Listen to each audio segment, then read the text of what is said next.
Here's a question I want you to sit with for a sec. When was the last time you sat down in the barber's chair and instead of thinking about what cut would actually serve your hair goal, you just said, clean it up, be honest? Because for most men, that's the default. You sit down, you say, clean it up, a taper happens, you look fresh for 4 days, and then you repeat the cycle 2 weeks later without ever asking whether that cycle is aligned with where you're trying to take your hair. The taper has become so automatic in black men's grooming that questioning it feels almost disrespectful, like questioning whether you should brush your teeth. But here's what I want you to consider. What if the most common cut in the barbershop is working directly against the most common hair goal? That's not a question most channels are asking. This video is. And before we go any further, this isn't an anti-taper video.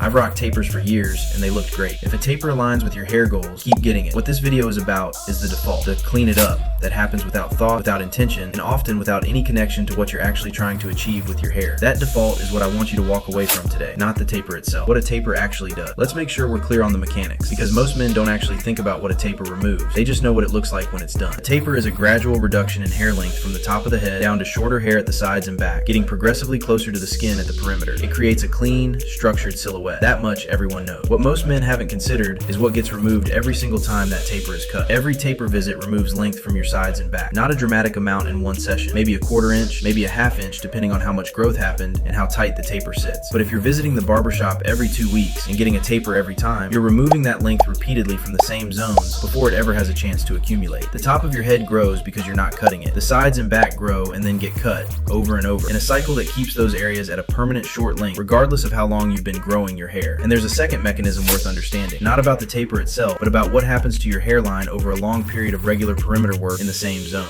This is different from the trimmer pressure issue I covered in the Barber mistakes video, which is about the tool damaging the follicle. What I'm talking about here is the gradual effect of repeatedly defining a perimeter line in the same spot every 2 weeks for years. Over time, that consistent cutting in the same zone can slowly shift where the visible hairline sits, not from follicle damage, but from the cumulative removal of the fine hairs at the very edge of the natural hairline. This is a long-term compounding effect, not a one-visit problem. One taper doesn't do this. 50 tapers over 2 years on the same perimeter, that's where it becomes visible. 2 tapers actually work for. Let me be completely honest here, because the argument I'm making only holds up if I'm being fair. Tapers are the right cut for a significant number of men, and I don't want anyone to walk away from this video thinking I'm telling them to change something that's working for them. If you want a permanently short, clean, well-maintained style, and you have no plans to grow your hair longer, tapers are built for you. They keep the sides structured, the silhouette sharp, and the overall look intentional. If your professional environment requires a conservative, close-cut appearance, the taper is often the most practical solution. And if you genuinely love the aesthetic of a tight taper as an end style, not as a maintenance cut for something you're building toward, but as the destination itself, then the taper is your correct cut. Keep getting it. I rocked tapers for years in exactly this way. The short, structured look was the goal, and the taper delivered it. The moment my thinking shifted was when my hair goals changed. When I started wanting more length, more texture, more volume. I kept getting the same cut out of habit and wondered why nothing was changing. That's the moment I realized the cut and the goal had become disconnected. And that's the only situation this video is speaking to. When the cut and the goal are no longer the same thing, but nobody stopped to notice. Who tapers are working against? 3 specific scenarios where the taper is actively working against what the viewer is trying to achieve. Scenario 1, you're growing an afro or natural length. If a full afro is the goal, the shape of that afro is determined by uniform length across the entire head. Top, sides, and back, all growing together create the rounded, full silhouette. Every taper removes the sides and back, so the top grows, and the sides and back get cut back. And after months of growing your hair, you have a mushroom shape, long on top, short on the sides, because the uniform growth never had a chance to develop. The afro that should be showing up by month 3 is still a distant target at month 8, because you've been cutting off the very sections you need for the full look. Scenario 2.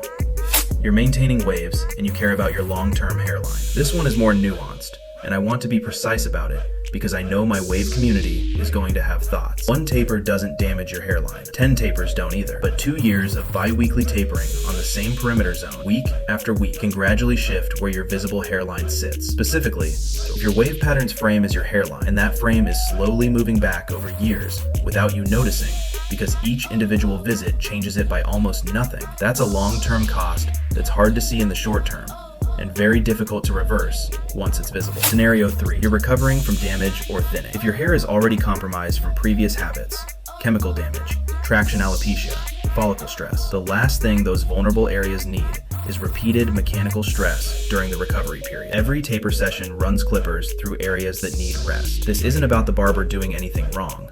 It's about time. If one of those three scenarios we're just describing your regular cutting, subscribe, because what comes next that are trying to specific alternatives working against and the exact words to say to your barber so you actually get it. Stay with me. What to get instead. 3 alternatives that look equally sharp and intentional. Not downgrades from the taper, just different tools for different goals. Alternative 1 for afro growers, the shape up only. Instead of tapering the sides and back, you get just a lineup and shape up that defines the perimeter without removing side or back length. This is a legitimate, clean, intentional cut that maintains a sharp appearance while letting your sides and back grow at the same rate as your top. What this looks like in practice is a natural, rounded shape with a defined edge. Not unkempt, not unstructured, but deliberately shaped for maximum growth. Think of it as the cut that makes the afro look intentional at every stage, not just when it's fully grown. Your barber is shaping the perimeter, not removing the length inside it. Alternative 2 for wavers, the taper-free lineup. A clean lineup along your natural hairline with no taper reduction on the sides, just a defined edge. Your wave pattern can be fully visible from the sides and back because the hair length is preserved, while the lineup keeps the overall look sharp and maintained. For wavers specifically, this also means your sides and back wave pattern gets to develop and connect more fully over time, instead of being reset every 2 weeks by the taper. A lot of wavers have actually never seen what their side pattern looks like at even slightly more length because the taper has always kept it cut back. The taper-free lineup lets you see that for the first time. Alternative 3 for men in recovery, the protective period. 4 to 6 weeks of no barbershop visits for the affected areas. Defined time frame, defined end date. Not a permanent change, just a recovery window. During this period, use the home edge-up technique from the DIY video to maintain your hairline and beard line so you still look intentional and maintained without putting clipper stress on the areas that need rest. 4 to 6 weeks of protected growth and reduced mechanical stress can make a visible difference in how the recovering areas respond when you do return to regular visits. How to have this conversation with your barber. Most men don't change their barbershop habits because they don't know how to redirect the conversation, not because they don't want to. So here are the exact words. For afro growers, I'm growing my hair out. I just need a shape up and line up. No taper on the sides or back, just clean up the perimeter. That's a complete instruction. Any barber can execute it. If your barber asks why or suggests the sides need cleaning up, your answer is simple. I'm intentionally growing the sides and back. I just want the edges defined. You don't need to explain your hair goals in detail. You just need to be specific about what you don't want. For wavers, I want to keep the length on the sides. Just clean up my lineup and hairline. No reduction on the sides. If your barber usually tapers your sides as part of the web maintenance routine, you're giving them a specific instruction to skip that step. Most barbers will adjust without pushback because they're professionals following your direction.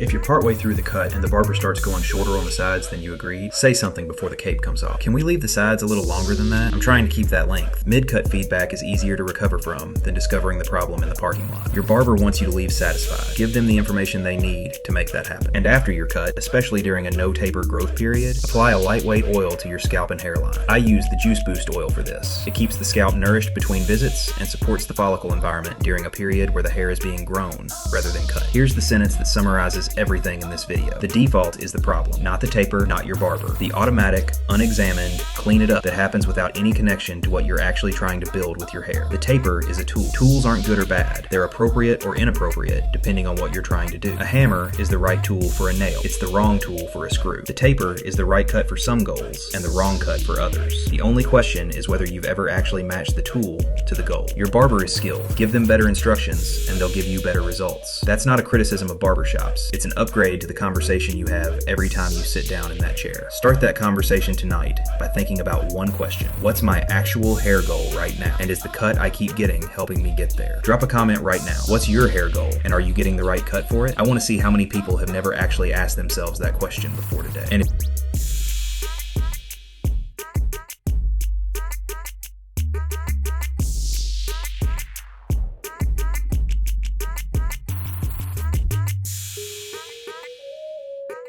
Yeah.